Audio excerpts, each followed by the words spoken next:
إن الحمد لله نحمده ونستعينه ونستغفره ونعوذ بالله من شرور أنفسنا وسيئات أعمالنا من يهده الله فلا مضل له ومن يضلل فلا هادي له وأشهد أن لا إله إلا الله وحده لا شريك له وأشهد أن نبينا محمدا عبده ورسوله صلى الله وسلم عليه وعلى آله وأصحابه ومن سار على نهجه ومن استنى بسنته واقتفى أثره إلى يوم الدين وسلم تسليما كثيرا. يا أيها الذين آمنوا اتقوا الله حق تقاته ولا تموتن إلا وأنتم مسلمون فإن أصدق الحديث كتاب الله وأحسن الهدي هدي رسول الله صلى الله عليه وسلم وشر الأمور محدثاتها فإن كل محدثة بدعة وكل بدعة ضلالة وكل ضلالة في النار والعياذ بالله. اللهم لا علم لنا إلا ما علمتنا اللهم علمنا ما ينفعنا وانفعنا بما علمتنا اللهم زدنا علما اللهم لا سهل إلا ما جعلته سهلا وأنت تجعل الحزن إذا شئت سهلا. معاشر المسلمين معاشر المسلمات رحمني الله وإياkum. Alhamdulillah, puji dan syukur kita panjatkan kepada Allah Subhanahu wa taala. Pada kesempatan malam hari ini kita sama-sama diperkumpulkan dan dipertemukan oleh Allah Subhanahu wa ta'ala di dalam majlis ini. Tentunya kita berharap semoga apa yang kita laksanakan di kesempatan malam hari ini mendapatkan ridha dari Allah Subhanahu wa ta'ala, dan juga semoga Allah Subhanahu wa ta'ala menjadikan kita semua orang-orang yang senantiasa dekat dengan ketaatan kepadanya, dan juga semoga Allah Subhanahu wa ta'ala mempersatukan kita di atas iman, di atas Islam, dan di atas sunnah Rasul kita yang mulia Muhammad sallallahu alaihi wa ala alihi wa sahbihi wasallam. Kaum muslimin muslimat yang dirahmati oleh Allah Subhanahu wa ta'ala, kita juga bersalawat kepada Nabi yang kita cintai, Rasul yang kita muliakan, Muhammad ibn Abdullah sallallahu alaihi wasallam. Semoga salawat dan salam juga tersampaikan kepada keluarga beliau, sahabat dan sahabiat beliau, dan kepada semua yang mengikuti syariat beliau sallallahu alaihi wasallam hingga hari kiamat kelak. Kaum muslimin muslimat sekalian rahimanillah wa iyyakum, hari ini kita berada di malam yang ke-7.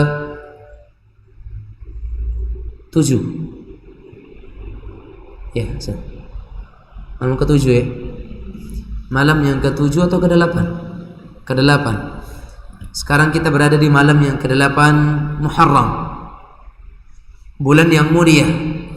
Bulan yang dikatakan oleh Imam Al-Hasan Al-Basri rahimahullahu ta'ala di dalam Lataiful Ma'arif disebutkan oleh Imam Ibn Rajab, menukil perkataan Al-Hasan Al-Basri, beliau mengatakan innallaha iftataha as-sanata bi syahri haramin wa khatamaha bi syahri haramin falaysa shahr fi as-sanati ba'da syahri ramadhan a'zam 'inda Allah min al-muharram wa kana yusamma syahrullahil asam min shiddati tahrimi.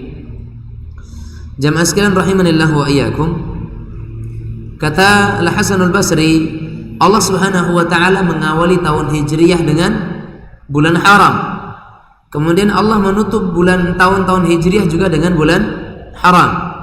dan tidak ada bulan dalam satu tahun setelah Ramadan yang lebih mulia selain daripada bulan Muharram. Dan bulan Muharram ini juga dinamai oleh Allah, dinamai oleh para ulama, atau disebutkan juga namanya dengan Syahrullah, sebagaimana disebutkan oleh Nabi.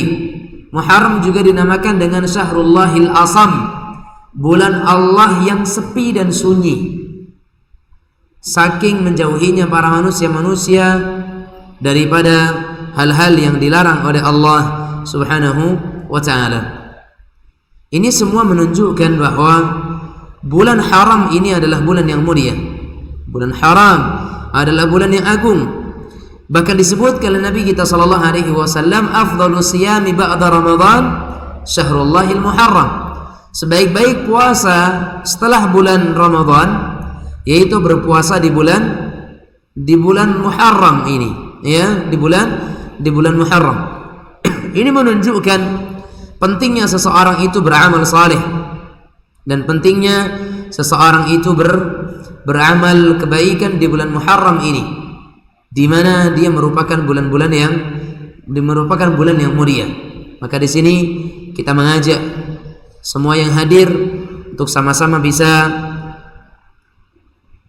beramal saleh dan memperbanyak nilai-nilai kebaikan di bulan haram ini, dan juga semoga Allah Subhanahu wa taala menjadikan kita semua orang-orang yang selalu berusaha untuk mendekatkan diri kepada Allah Rabbuna tabaraka wa taala. Kaum muslimin muslimat sekalian yang dirahmati oleh Allah Subhanahu wa taala. Kemudian ada satu hal yang perlu kita sampaikan pada kesempatan malam hari ini terkait dengan salah satu amalan yang bisa kita kerjakan di bulan Muharram ini yang memiliki keutamaan yang besar.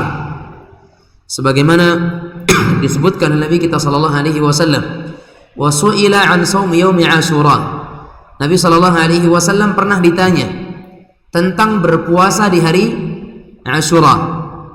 Maka Nabi sallallahu alaihi wasallam bersabda, yukaffiru sanatal madhiyah, bahwasanya berpuasa di bulan Muharram pada tanggal 10 itu menjadikan seseorang itu terhapuskan darinya dosa-dosa setahun yang telah lalu. Dikatakan oleh Nabi sallallahu alaihi wasallam, satu hari kita berpuasa di bulan Muharram di tanggal yang ke-10 diampuni oleh Allah Subhanahu wa taala dosa-dosa kita setahun yang telah lalu. Ini menjadikan kemuliaan daripada tanggal 10 Muharram ini. Dan ingat jemaah sekalian, seseorang ketika berpuasa hanya di tanggal 10-nya saja, maka sudah cukup bagi dia untuk mendapatkan keutamaan dihapuskan dosanya setahun yang telah lalu. Adapun kaitannya dengan berpuasa di tanggal 9 Muharramnya, itu sebatas untuk penyelisihan terhadap puasanya orang-orang Yahudi. Berpuasa di tanggal 9-nya, dia tidak menyempurnakan atau dia tidak ada kaitannya dengan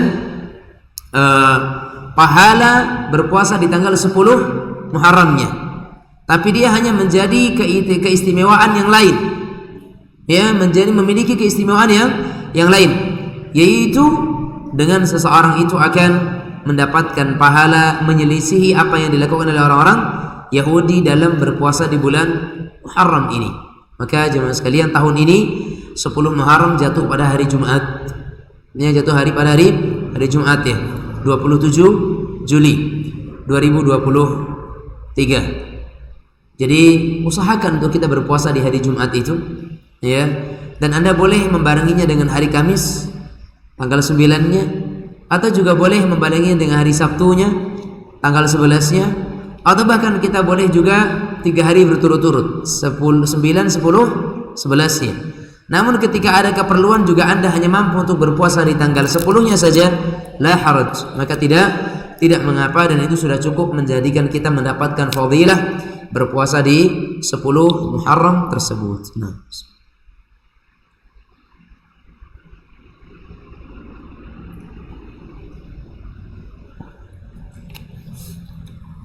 Bapak Ibu kaum muslimin muslimat sekalian yang dirahmati oleh Allah tabaraka wa taala, Pembahasan kita di kesempatan malam hari ini masih di dalam pembahasan hal-hal yang berkaitan dengan imam, makmum, dan salat berjamaah. Pertemuan yang lalu kita telah menyebutkan dan kita telah menyampaikan perihal tentang keutamaan salat jamaah, ya. Perihal keutamaan salat jamaah. Dan kaum muslimin muslimat sekalian yang dirahmati oleh Allah Subhanahu wa taala, sekarang kita masuk kepada hukum-hukum yang berkaitan dengan imam dan makmum. Hukum-hukum yang berkaitan dengan imam dan makmum. Kaum muslimin muslimat sekalian yang dirahmati oleh Allah Subhanahu wa taala, yang pertama, hal-hal yang berkaitan dengan imam. Kita ulang lagi pelajaran kita pada pertemuan yang lalu. Siapa yang paling berhak untuk menjadi imam, ya? Siapa yang paling berhak untuk menjadi imam? Kaum muslimin muslimat sekalian rahimanillahu wa iyyakum, singkat kita katakan yang paling berhak untuk menjadi imam dalam salatul jamaah adalah yang paling baik bacaannya. Yang paling utama untuk menjadi imam adalah yang paling baik bacaannya. Sebagaimana sabda Nabi yang mulia alaihi salatu wassalam, "Idza ijtama'a thalathatun falya'ummuhum ahaduhum wa ahaqquhum bil imamati aqra'uhum." Jika ada 3 orang, maka hendaknya salah satu di antara mereka itu menjadi imam. Dan hendaknya yang menjadi imam itu adalah yang paling mengerti tentang bacaan atau yang paling banyak hafalannya. Dan kemarin sudah kita sebutkan rentetannya. Kalau dalam hal bacaan sama, cari yang paling faham tentang sunnah dan agama. Kalau ternyata bacaan dan pemahaman agamanya itu sama, cari yang paling cepat hijrahnya atau yang tua, karena memuliakan yang tua lebih baik.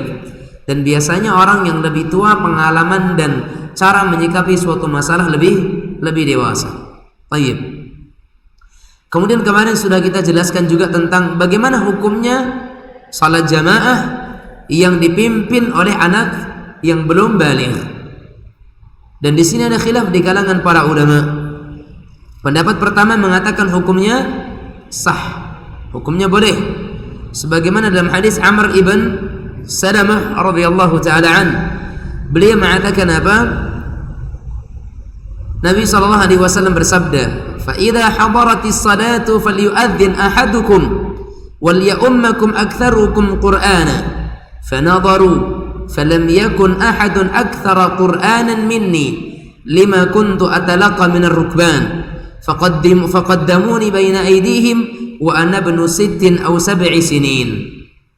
Kata Amr ibn Salamah, Nabi pernah bersabda, dulunya Nabi bersabda, jika telah masuk waktu salat, maka hendaknya salah seorang di antara kalian mengumandangkan adzan. Dan hendaknya yang menjadi imam itu adalah yang paling banyak hafalan Al-Qur'annya. Fanawaru. Maka akhirnya para sahabat ketika itu sepeninggal wafatnya Nabi ya, dan sepeninggal wafatnya sahabat-sahabat yang senior, mereka melihat dan tidak ada orang yang paling banyak hafalannya kecuali aku, kata Amr ibn Salamah radhiyallahu taala anhu, karena aku sering mendapati banyak rombongan-rombongan pengendara lalu mereka memintaku untuk mengimami mereka. Dan ketika itu kata Amr ibn Salamah, aku adalah anak kecil umurnya sekitar 7 tahun. 7 tahun sudah diangkat menjadi imam. Karena lantaran apa? Hafalan yang banyak dan juga karena bacaannya yang baik. Baik. Ma'asyiral muslimin muslimat sekalian yang dirahmati oleh Allah Subhanahu wa taala. Kemudian juga dalam hadis Nabi kita mengatakan, "Idza kanu thalathatan falya'ummuhum ahaduhum." Ya. Karena kata Nabi mengatakan kalau ada 3 orang, salah satu jadi imam. Yang paling berhak, yang paling baik bacaannya. Dan di situ dia dijelaskan siapa orangnya. Yang jelas yang paling baik bacaannya. Baik. Kemudian ma'asyiral muslimin muslimat sekalian yang dirahmati oleh Allah Subhanahu wa taala, pendapat yang kedua mengatakan tidak sah karena dia belum baligh. Sebagaimana dikatakan rufi'al qalamu an thalathatin 'anis sabiyyi hatta yablugha, telah diangkat pena dari 3 golongan, yaitu diantaranya dari anak kecil sampai dia baligh. Berarti ibadahnya anak kecil ya dia tidak dianggap sebagai suatu nilai yang sah, sehingga imam anak-anak itu tidak sah. Juga sebagaimana perkataan daripada Al-Hafidz Ibnu Hajar rahmatullahi alaihi, beliau mengatakan ila sihhati imamati sabi dhahaba al-Hasan al-Basri wa Syafi'i wa Ishaq wa karihaha Malik wa Thawri wa an Abi Hanifah wa Ahmad riwayatani wal mashhur anhuma al-ijza'a fi an-nawafil dunal faraid. Mengenai sahnya seorang anak kecil yang menjadi imam salat, maka itu merupakan pendapat daripada Al-Hasanul Basri, pendapatnya Imam Syafi'i, pendapatnya Ishaq. Adapun Malik dan Imam Ats-Tsauri memakruhkannya, dan juga ada riwayat daripada Abu Hanifah radhiyallahu taala anhu dan juga Imam Ahmad, dan yang masyhur dari pendapat mereka itu bahwa anak-anak kecil itu sah untuk menjadi imam salat sunnah dan tidak sah ketika menjadi imam salat wajib. Warajih wallahu taala a'lam, yang lebih tepat bahwasanya imam anak-anak itu boleh walaupun dia salat wajib dan tidak harus salat sunnah. Bolehnya imam salat wajib. Naam. Namun wallahu taala a'lam, tentunya setelah kemarin kita perhatikan, setelah kita melihat sana sini tidak ada lagi orang yang mampu untuk menjadi imam selain daripada anak kecil tersebut, barulah kemudian anak kecil itu diperintahkan. Tapi kalau masih ada yang lain, maka utamakan yang lain dulu. Wallahu a'lam. Kemudian ma'asyiral muslimin muslimat yang dirahmati oleh Allah Subhanahu wa taala, ada permasalahan yang berikutnya. Jika imam lupa bacaan surat, apakah mengganti bacaan surat atau langsung ruku? Ya, kita lihat di sini jemaah sekalian. Kalau seandainya yang terlupa itu adalah Al-Fatihah, ya, kalau seandainya yang terlupa itu adalah Al-Fatihah, maka tidak sah salatnya, baik itu satu ayat ataupun secara keseluruhan. Contohnya, Alhamdulillahi Rabbil Alamin Ar-Rahmanir Rahim Maliki Yawmiddin Ihdinas Siratal Mustaqim Siratal Ladzina An'amta Alaihim Ghairil Maghdubi Alaihim Waladdallin. Ada yang hilang nggak tadi? Apa tuh? Iyyaka na'budu wa iyyaka nasta'innya hilang dan tidak ada yang membenarkan, maka itu bisa menjadikan salatnya tidak sah. Karena itu Al-Fatihah, maka hilangnya satu ayat atau keseluruhan Al-Fatihah, maka itu tidak menjadikan salatnya tidak sah. Ya, jika lupa satu ayat dari surah Al-Fatihah atau lupa surat secara keseluruhan, maka tidak sah salatnya, karena Al-Fatihah termasuk bagian daripada rukun salat. Ya, madhabuna an al-Fatihata muta'ayyanatun la tasihhu salatul qadiri 'alaiha illa biha wa bihadza qala jumhurul ulama'i min as-sahabati wat tabi'in faman ba'dahum. Ya, Al-Imam An-Nawawi rahimahullah mengatakan, madhab Syafi'i mengatakan, madhab kami bahwasanya Al-Fatihah itu wajib dan tidak sah ditinggalkan bagi orang yang mampu membacanya, baik terlupa ataupun sengaja. Nah, itu kalau Al-Fatihah. Tapi kalau seandainya yang terlupa itu adalah surat-surat yang lainnya, karena itu adalah sunnah, maka wa fihi istihbabu surati ba'daha wa hadha mujma'un 'alaihi fi subhi wal jum'ati wal awwalina wal ulaini. Naam, min kulli salawati wa huwa sunnatun 'inda jami'il ulama. Di dalamnya menunjukkan mustahabnya dan disunahkannya membaca surah setelah Al-Fatihah, dan ini adalah perkara yang disepakati ketika salat subuh, Jumat, dan 2 rakaat pertama di setiap salat, dan dia sunnah menurut para ulama. Maka boleh bagi orang yang lupa untuk mengganti dengan surat yang lainnya jika tidak mampu untuk melanjutkannya. Contohnya nih, kita baca surat, misalkan kita punya hafalan baru ya, kita yang mulai menghafal misalkan surat An-Naba, sedangkan hafalan kita waktu itu baru An-Nazi'at, kita ngapal surat An-Naba. Kita mau mengecek dan mencoba membaca hafalan baru tersebut. Dan ternyata kaum muslimin sekalian yang dirahmati oleh Allah Subhanahu wa taala, setelah itu dia tidak bisa melanjutkan dan akhirnya terputus. Bagaimana? Maka jemaah sekalian rahimanillahu wa iyyakum, kata para ulama, dia boleh untuk menghentikannya dan boleh menukar kepada surat yang lainnya. Baik. Jemaah sekalian rahimanillahu wa iyyakum, contohnya kita mengatakan waja'alna naumakum thubata, misalkan ya, kita nggak bisa melanjutkan, diingatkan sama orang nggak juga bisa melanjutkan, diingatkan sama orang nggak juga bisa melanjutkan, misal nih, ya kan? Maka akhirnya Anda boleh menukar kepada surat lain. Contohnya daripada pening-pening qul huwallahu ahad Allahus samad, ditukar kepada surat yang lain, itu jaiz, hukumnya boleh. Nah,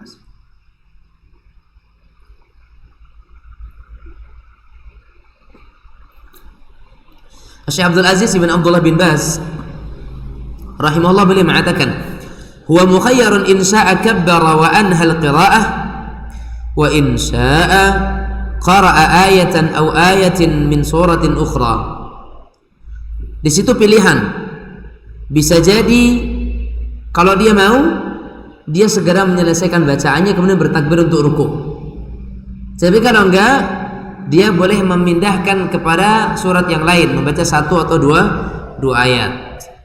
Terputus di surah Al-Baqarah misalkan, ganti kepada surat An-Naba, amma yatasaalun 'anil naba'il 'azim alladzi hum fihi mukhtalifun kalla saya'lamuna thumma kalla saya'lamun Allahu Akbar misalkan.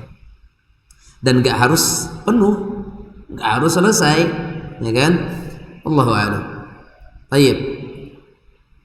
Ini yang pertama ya.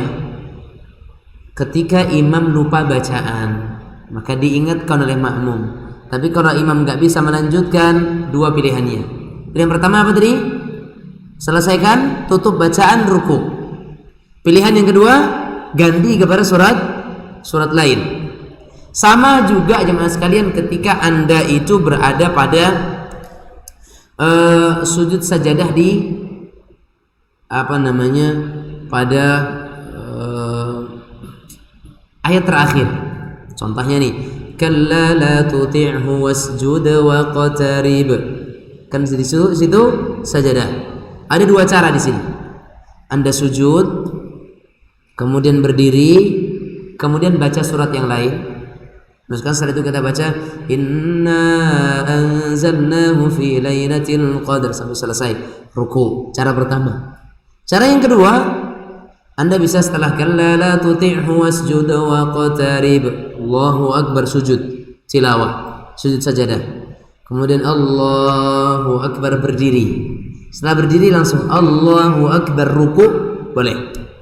Karena artinya sudah selesai bacaan surat itu. Jadi caranya dua ketika ketemu dengan ayat sajadah di akhir surat. Caranya pertama sujud kemudian berdiri tambah surat lain, atau setelah baca ayat itu sujud berdiri takbir untuk ruku. Nah, kemudian permasalahan selanjutnya, bagaimana jika imam itu batal? Apakah makmum batal? Jawaban kita tentu tidak. Batalnya makmum dalam salat ketika karena buang angin atau karena buang air, maka imam yang batal wudunya dan menyebabkan batal salatnya itu tidak menjadikan salat makmum itu batal. Berbeda dengan batal karena bacaan. Batalnya Al-Fatihah dikarenakan Al-Fatihah bisa menyebabkan bisa menyebabkan batalnya salat makmum. Namun ketika batalnya itu karena misalkan ya, batalnya itu karena karena buang air atau buang angin, maka tidak menjadikan salat makmum itu batal, ya, tidak menjadikan salat makmum itu batal. Wallahu a'lam. Nah, sehingga di sini jemaah sekalian rahimanillah wa iyyakum, ketika imam batal, maka di sini ada beberapa cara. Di sini ada beberapa cara. Sebagaimana dikatakan oleh Nabi, yusalluna lakum fa in asabu falakum wa in akhta'u falakum wa alaihim.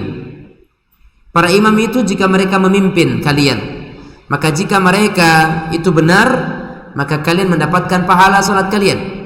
Namun ketika mereka itu salah, maka mereka yang akan dapat dosa, kalian tetap tidak akan mendapatkan dosa. Taib. Maka jemaah sekalian, bagaimana caranya ketika imam itu batal salatnya? Ada beberapa cara di sini. Cara yang pertama, ya, ketika imam batal, cara yang pertama adalah dengan jalan imam menunjuk seseorang untuk menggantikannya. Itu disebut dengan cara apa? Istikhlaf. Menunjuk seseorang itu menggantikan dirinya. Ini dinamakan dengan istikhlaf. Dan ini boleh berdasarkan dalam hadis Umar bin Al-Khattab radhiyallahu taala anhu, bahwa ketika Nabi sallallahu alaihi wasallam ketika Amirul Mukminin radhiyallahu taala anhu, ketika beliau ditikam oleh Abu Lu'lu' al-Majusi ketika di hari Rabu pas salat subuh, sehingga beliau terjatuh sakit, maka beliau sallallahu alaihi wasallam ketika masih sadar waktu itu, beliau segera menghentikan salatnya dan beliau memegang bagian perutnya yang tertusuk dan ditikam dan mengalirkan darah. Maka beliau tarik Abdurrahman ibn Auf radhiyallahu taala anhu untuk menggantikan posisi beliau radhiyallahu taala anhu. Jadi cara yang pertama adalah dengan kita memerintahkan seseorang untuk menjadi imam, dengan cara kita menarik tangannya atau meminta dia untuk menggantikan orang tersebut. Dikatakan lalu Umar menarik tangan Abdurrahman bin Auf dan memajukannya ke tempat imam, sehingga imam ketika itu adalah Abdurrahman ibn Auf radhiyallahu taala anhu wa ardhah. Nah, ini cara yang pertama. Cara yang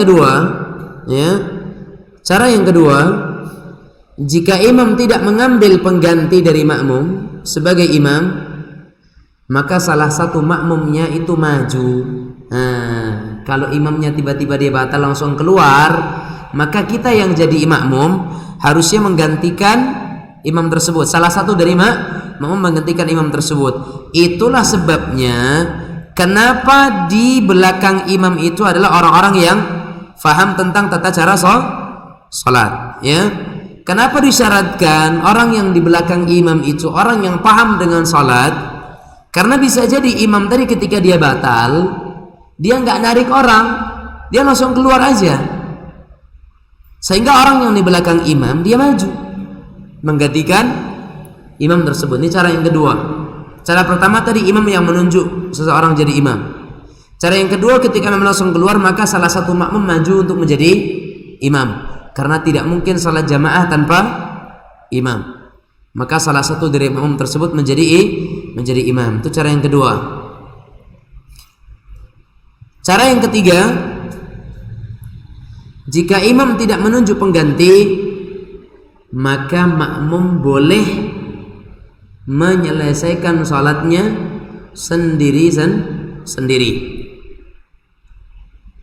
Sebagaimana dalam hadis atau sebagaimana perkataan Imam Ahmad, in istakhlafa al-imam faqad istakhlafa Umar wa Ali, wa in sallu wahdanan faqad tu'ina Muawiyah wa sallan nas. Jika imam menunjuk pengganti, maka Umar dan Ali telah menunjuk pengganti. Dan jika makmum salat sendiri, maka sungguh Muawiyah telah ditusuk ketika menjadi imam, dan orang-orang pun menyempurnakan salat mereka masing-masing. Nah, kemudian, tapi ini jarang ya. Perkara yang ketiga ini jarang, mereka salat sendiri-sendiri. Tentu tidak terasa itu sebagai salat jamaah. Yang berkemungkinan yang pertama tadi adalah dengan apa? imam menggantikan orang, meminta untuk digantungkan seseorang. Yang kedua, makmum yang maju. Kalau cara yang ketiga, makmum salat sendiri-sendiri, ini ghairu ma'ruf, jarang dikenal. Cara yang keempat, kalau itu masih di rakaat pertama, contoh Pak, Ibu sekalian, saya imam, pas di rakaat pertama saya batal, rakaat pertama saya batal, maka karena itu rakaat pertama, maka saya sebagai imam boleh mengatakan tetap diam di tempat masing-masing. Boleh Pak? Saya misalkan imam maghrib tadi, pas ketika membaca ghairil maghdubi alaihim waladdallin amin, batal. Saya mundur keluar. Saya katakan kepada jamaah semuanya tetap di tempat masing-masing. Anda sebagai makmum harus sami'na wa ata'na. Tetap diam di situ. Karena imam memerintahkan. Ya. Kalau Abu Bakar mengatakan makanakum makanakum. Ya, makanakum makanakum. Tetap diam di tempat kalian masing-masing. Ini kata Nabi SAW kepada para makmum waktu itu, sehingga mereka tetap diam karena rakaat pertama Pak. Jadi ketika Nabi masuk nanti diulang pun Al-Fatihah, itu masih di rakaat pertama, nggak ada yang pening. Tapi kalau sempat di rakaat kedua, nanti imamnya baru 3 rakaat, makmum sudah 4 rakaat, makanya berabi urusannya. Tapi ketika rakaat pertama, maka imam boleh mengatakan makanakum makanakum, kalian tetap diam di tempat kalian masing-masing. Maka hukumnya adalah boleh. Nah, ini 4 cara ketika imam itu batal.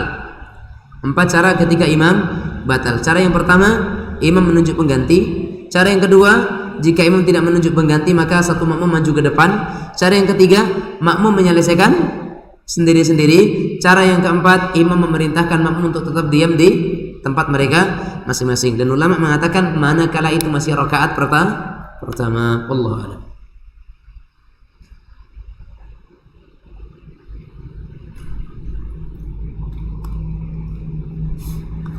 Kemudian, ma'asyar muslimin sekalian dirahmati oleh Allah Subhanahu wa taala, bagaimana jika imam tetap melanjutkan rakaat kelima setelah ditegur oleh makmum? Nah, ini yang pernah saya jelaskan dulu. Ya. Ini imam ngeyel nih. La rakaat kelima, subhanallah. Togainya. Subhanallah, masih berdiri. Subhanallah, masih berdiri. Bagaimana sikap makmum? Tidak boleh berdiri, tetap duduk. Walaupun imam berdiri, salahnya salah. Karena itu nyata-nyata kesalahan, dan tidak berlaku hadis innama ju'ilal imamu liyu'tamma bih. Ketika itu tidak berlaku hadis imam itu diangkat untuk diikuti, karena itu nyata-nyata salah. Sehingga tidak boleh mengikuti imam dalam hal tersebut. Maka makmum adalah tetap duduk. Dikatakan oleh Syekhul Islam Ibnu Taimiyah rahimahullah, beliau mengatakan, wa an imamin qama ila khamisatin fasabbaha bihi falam yaltafit liqawlihim wa dhanna annahu lam yasha fahal yaqumuna ma'ahu am la. Beliau mengatakan, in qamu ma'ahu jahilin lam tabtul salatuhum wa in qamu ma'ahu alimina tabtul salatuhum lakin ma'al ilmi la yanbaghi lahum an yutabi'uhu bal yantadirunahu hatta yusallima bihim aw yusallimu qablahu wal intidaru ahsanu wallahu a'lam. Syekhul Islam pernah ditanya, wahai imam, bagaimana jika seandainya imam salat itu dia pergi berdiri untuk rakaat yang ke-5, apa yang dilakukan makmum? Maka Syekhul Islam mengatakan, kalau makmum berdiri ikut imam karena mereka tidak tahu imam itu rakaat ke-5, atau juga tidak tahu karena hukumnya, la tabtul salatu, maka salatnya tidak batal. Tapi kalau mereka sadar itu rakaat ke-5 dan tahu bahwasanya itu adalah rakaat yang salah dan dia ikut, maka itu bisa membatalkan salat makmum tersebut. Imamnya enggak batal, makmumnya batal salatnya. Nah, maka yang dilakukan adalah yang tadirunahu hatta yusallima, tunggu dia sampai dia nanti tasyahud akhir, au yusallim qablahu, atau kita salam masing-masing.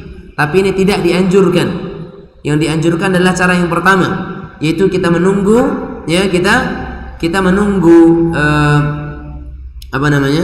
kita menunggu imamnya sampai kemudian imam itu selesai, kemudian beliau tasyahud, dan kemudian sampai beliau itu setelah itu melakukan salam. Wallahu a'lam bishawab.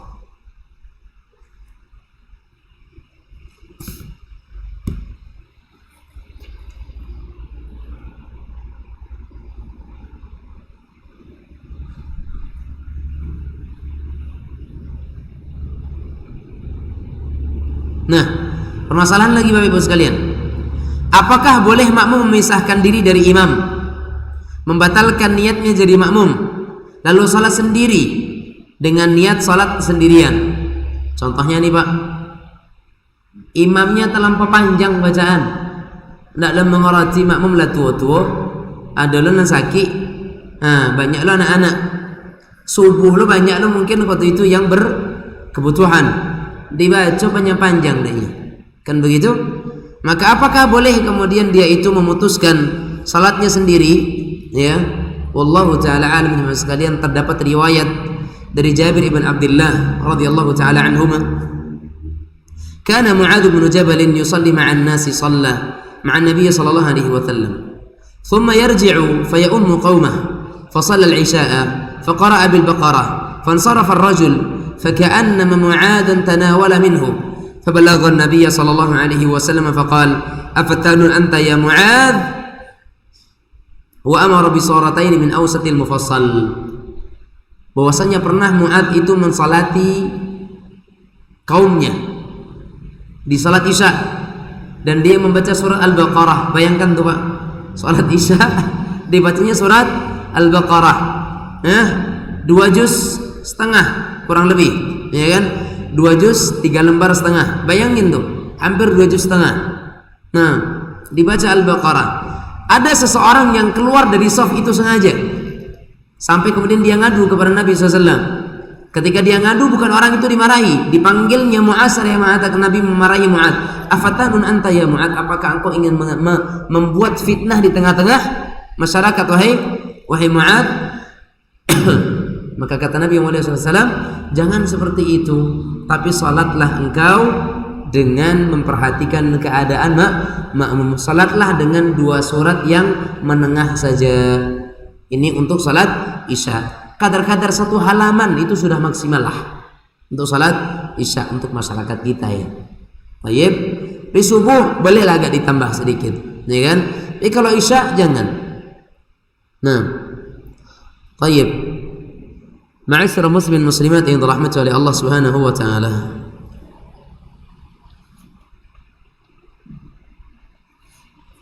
Berarti jemaah sekalian, kalau seandainya keadaannya seperti itu, maka wallahu taala a'lam dibolehkan. Kalau Anda orang yang memang tidak tahan atau memang terlalu lama luar biasa, maka tidak mengapa. Tapi jangan terlalu lama dari sisi Anda aja, terlalu lama dari sisi pandangan agama. Kalau Anda terkadang kita 1 halaman sudah terlalu lama Anda putuskan, itu kebangetan. Kalau sudah sampai 5 lembaran baru, ini kok nggak sudah dari tadi rakaat pertama, ini kurang ajar banget nih.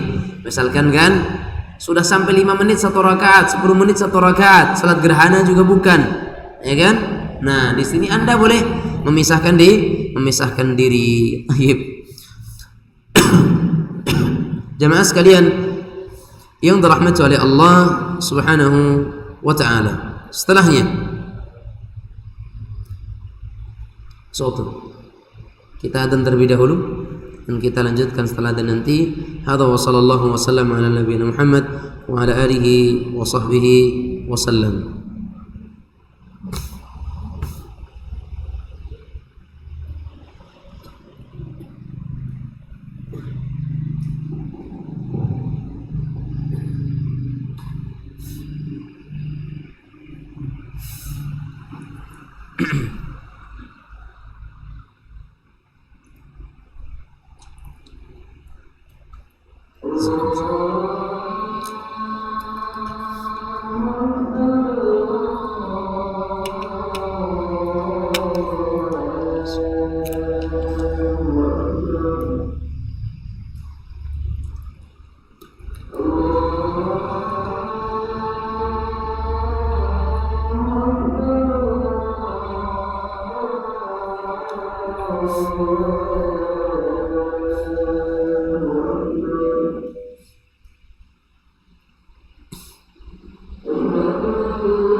Alhamdulillahi Rabbil Alamin. Wa asyhadu an la ilaha illallah wahdahu la syarika lah. Wa asyhadu anna Muhammadan abduhu wa rasuluh sallallahu wa sallam alaihi wa ala alihi wa sahbihi wa man tabi'ahum bi ihsanin ila yaumiddin, amma ba'd. Kaum muslimin muslimat sekalian yang dirahmati oleh Allah Subhanahu wa taala. Poin selanjutnya, bagaimana hukumnya makmum masbuk menjadi imam untuk makmum masbuk yang lainnya. Contohnya nih, jika ada 2 orang atau lebih masbuk di pertengahan salat, lalu ketika imam salam, salah satu dari makmum masbuk maju menjadi imam. Paham Pak? Ini pernah kejadian saya di salah satu daerah di Jawa Barat dulu. Jadi kita telat 3 orang. Saya 3 orang. Saya, kemudian samping saya itu ada orang kampung situ, kemudian sampingnya teman saya juga. Jadi kami sama-sama telat masuk di rakaat ketiga salat Isya. Masalah ya. Ketika imam sudah salam, dia berdiri, kita juga berdiri. Setelah itu dia maju. Karena apa? Untuk menjadikan dirinya sebagai imam.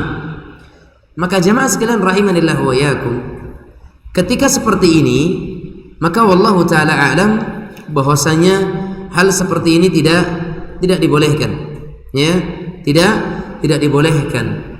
Wallahu taala a'lam.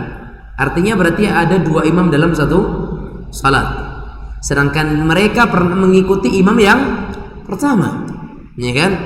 Berbeda dengan ada orang masbuk, kemudian ada orang yang baru datang, dijadikan orang masbuk tadi sebagai imam. Di sini khilaf para ulama. Ada yang membolehkan, ada yang tidak. Karena sama saja dia menjadikan 2 imam dalam satu salat. Imam pertama ini, imam kedua dia, karena dia juga masuk dalam jamaah imam tadi. Ini juga sama-sama diperselisihkan. Sebagian ulama mengatakan tidak boleh, sebagian mengatakan boleh. Tapi yang boleh itu adalah ketika kita datang berombongan, kemudian kita bersama rombongan menunjuk satu orang jadi imam, maka itu tidak mengapa. Tidak ada 2 imam dalam satu salat, karena salatnya lain-lain. Walaupun jenis salatnya sama-sama asar, tapi sudah lain salat. Kalau kayak tadi, imam ada, kemudian makmum masbuk, dia jadi imam lagi, kan salatnya masih satu. Salat makmum tadi mengikuti imam, kemudian dia jadi imam lagi. Maka hal ini tidak dibolehkan oleh sebagian ulama. Wallahu alam.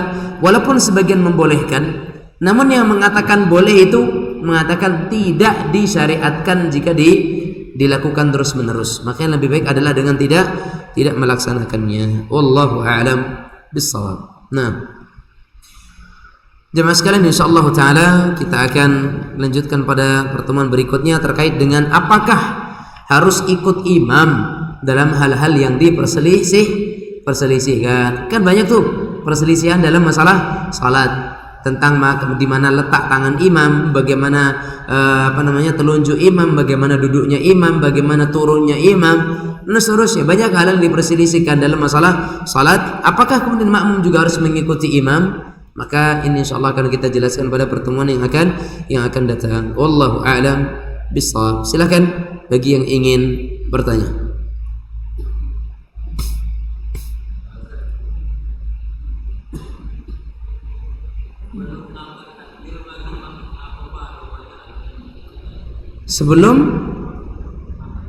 Sebelum mengangkat takbir, apakah ada bacaan atau tidak? Tidak ada bacaan apapun. Enggak ada. Istighfar wal isti'adzah wal basmalah.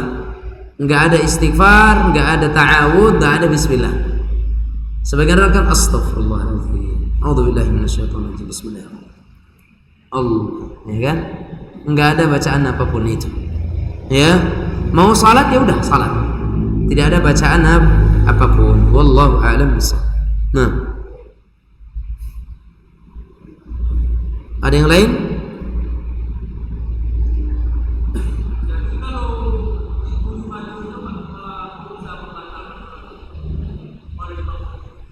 Maksudnya?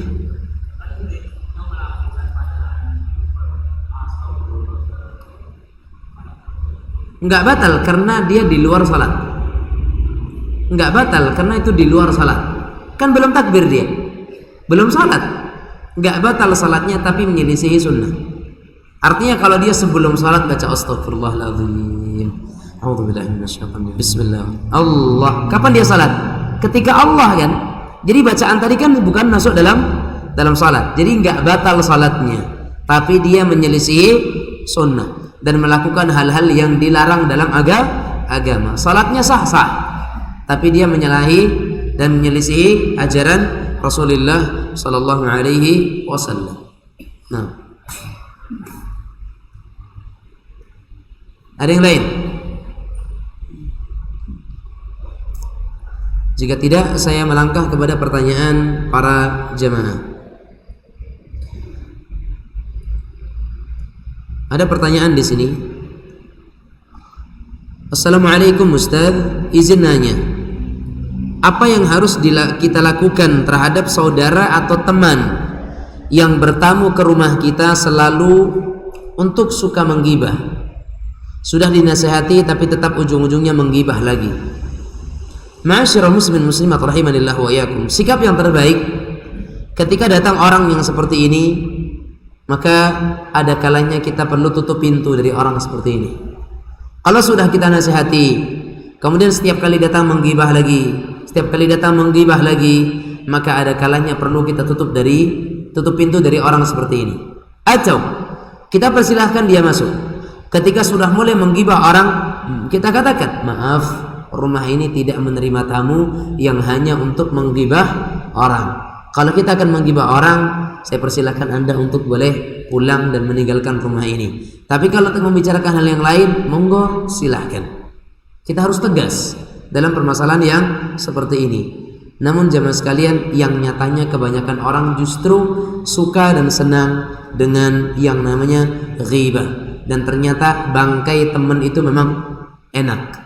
Buktinya banyak orang yang ghibah, wal'iyadu billah, padahal itu haram hukumnya dan tidak dibolehkan. Sehingga ala kulli hal, yang terbaik adalah dengan kita menyuruhnya untuk pergi dengan cara-cara yang baik, atau memang ada kalanya kita tutup pintu dari orang-orang yang seperti itu. Wallahu ta'ala a'lam bis-shawab. Kemudian ada pertanyaan yang kedua. Ana pernah baca bahwa sebesar-besar bakti anak kepada orang tua adalah membimbing mereka kepada tauhid dan mencegah dari perbuatan syirik. Jadi, bagaimana dengan orang tua yang masih percaya dengan penangkal gangguan jin dan juga dengan pengobatan-pengobatan kepada dukun. Setelah dikasih tahu masih juga ngeyel dengan hal tersebut dengan alasan bentuk usaha kita tanpa melupakan kehendak Allah. Jadi bagaimana cara membimbingnya Ustadz, dan apakah anak ikut berdosa dengan kelakuan orang tua anak tersebut? Naam, hal yang menjadi bentuk kasih sayang seorang anak kepada orang tuanya dan menjadi bakti seorang anak kepada orang tuanya adalah ketika sang anak tersebut berusaha untuk membawa dan mengajak, menggandeng tangan orang tuanya pergi daripada neraka dan menuju kepada surga Allah Subhanahu wa taala. Dan perkara yang memudahkan seseorang hamba itu masuk ke dalam surga dan terbebas dari neraka adalah mentauhidkan Allah Subhanahu wa taala. Sehingga betul ketika seorang anak di antara bentuk baktinya kepada orang tuanya adalah mengingatkan orang tua kepada tauhid, mengingatkan orang tua kepada akidah yang benar, mengesahkan Allah dalam hal ibadah. Lantas bagaimana sikap anak terhadap orang tua yang seperti itu? Saya bacakan atau saya bawakan firman Allah Subhanahu wa taala, "Wa in jahadaka 'ala an tusyrika bi ma laysa laka bihi 'ilmun fala tuti'huma wa sahibuhuma fid dunya ma'rufa." Kata Allah, kalau orang tuamu memaksamu untuk melakukan kesyirikan yang mereka tidak memiliki ilmu tentangnya, fala tuti'huma, maka jangan taati mereka, tapi tetap dengan syarat wasahibhuma fid dunya ma'rufa, pergaulilah mereka, bermuamalahlah dengan mereka, bersikaplah kepada mereka dengan perangai sikap yang baik. Ini firman Allah. Jadi sikap yang terbaik dari seorang anak yang mendapati orang tuanya yang sudah dibimbing tapi juga tetap tidak percaya hal yang seperti itu, pertama jemaah sekalian, doakan dia. Yang kedua, ajak dia untuk hadir dalam majelis-majelis ilmu. Kalau tidak mau, putarkan di rumah itu kaset-kaset pengajian-pengajian yang membahas tentang bahaya syirik dan keutamaan tauhid. Kalau juga tidak mendengarkan hal itu, belikan buku-buku, letakkan di meja makan, di meja tamu, di meja santai, di ruang tengah, ruang keluarga. Mudah-mudahan dia membacanya. Jika tidak, minta tolong pihak ketiga yang barangkali akan didengar perkataannya kepada orang tua kita, supaya dia bisa mendengarkan nasihat kita tersebut. Yang keempat, kalau juga tidak, sampaikan kepadanya tentang dalil-dalil yang itu menunjukkan akan bahaya orang-orang yang mereka melakukan kesyirikan. Dan yang terpenting adalah dengan terus mendoakan orang tua agar mereka mendapatkan hidayah dari Allah Subhanahu wa taala dan tetap bersikap kepada mereka dengan sikap-sikap yang baik. Wallahu taala a'lam bis-shawab.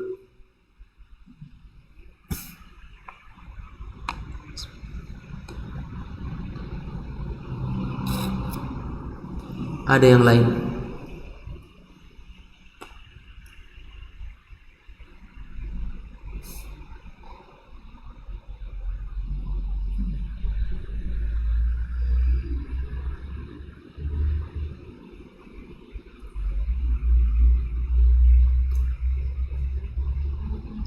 Cukup ya? Baik. Insyaallah taala kita akan lanjutkan pada pertemuan yang akan datang. Wassallallahu wasallam wa baraka wa an'am ala abdihi wa rasulihi Muhammad wa ala alihi wa sahbihi wasallam. Walhamdulillahi rabbil alamin. Subhanakallahumma wa bihamdik asyhadu an la ilaha illa anta astaghfiruka wa atubu ilaik. Wabillahi taufiq wal hidayah. Wassalamu alaikum warahmatullahi wabarakatuh.